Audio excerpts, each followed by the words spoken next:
ఇందిరాదేవి అయితే ఈరోజు అనామిక కళ్యాణ్ వాళ్ళకి ఫస్ట్ నైట్ పని ఉంది. ఆ కార్యక్రమాలు చూడండి.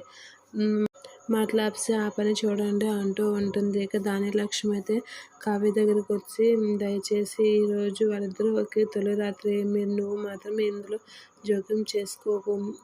ఎందుకంటే సత్యనారాయణ వ్రతం చేస్తావు, అందులో తలబడ్డావు, అది ఆగిపోయింది. ఇందులో కూడా నువ్వు చేయి పెడితే అది ఆగిపోతుంది అని అంటూ ఉంటుంది. దానికి కావ్య అయితే కామ్గా ఉంటూ ఉంది. కాకన్నా రాజు అయితే ఏంటి కళ్యాణ్ వాళ్ళకి ఫస్ట్ నైట్ అయితే ఆ అరేంజ్మెంట్స్ అవి ఏం చూడకుండా రూమ్లో కూర్చున్నావని తగువాడుతూ ఉంటాడు. ఆయన కావ్య ఏం మాట్లాడకుండా కామ్గా ఉంటూ ఉంటుంది. దానికి అనామిక రాజు దగ్గరికి వచ్చి ఏంటి బావగారు, కావ్య అయితే అన్ని పనుల్లో తగుదునమ్మా అని ఉండేది. ఇప్పుడు ఈ పనిలో మాత్రం అసలు ఏం నాకు పట్టినట్లు ఉంది అంటే దాని అర్థం తనకి మేము ఒకటవడం ఇష్టం లేదనే కదా. తనకి ఎంతైనా ఈ పెళ్లి చేయడం మా మీద అసలు ఏదీ లేదు అని అంటూ ఉంటుంది. తనకి రాజు అయితే ఏంటి కళావతి దూరంగా ఉంటుంది అని ఆలోచిస్తూ ఉంటుంది. ఇక ఇందిరాదేవి అయితే ఏంటి ఎక్కడ పనులు అక్కడే ఉన్నాయి అని అంటే ఏం లేదతి అన్నీ చేసేసానంటే మరి కావ్య ఏంటి కనిపించట్లేదు అని అంటూ కావ్య ఏంటి కనిపించట్లేదు అంటే కొంచెం నీరసంగా ఉందని వెళ్ళమని అత్తయ్య పడుకుని ఉంటుంది రూమ్లో అని అంటూ ఉంటుంది. ఇక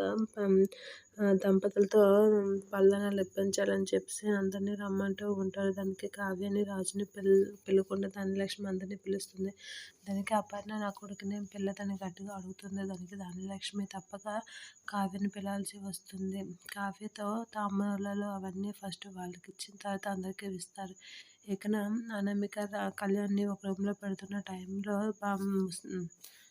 కళ్యాణ్ వాళ్ళ తాతగారికి ఒంట్లో బాగోకపోవడంతో తనని హాస్పిటల్ తీసుకెళ్తారు. ఆ విషయం తెలిసిన కళ్యాణ్ ఒకసారిగా ఫస్ట్ నైట్ ఆపేసి ఏంటి తాతయ్యకి బాగాలేదు, మా ఇద్దరి పెళ్ళైన నుంచి తాతయ్యకి ఏదో ఒక విధంగా ఆరోగ్యం ప్రాబ్లం వస్తూనే ఉంటుంది, మేము కలవడం కూడా అదే రీజనా అని ఆలోచిస్తూ ఉంటాడు.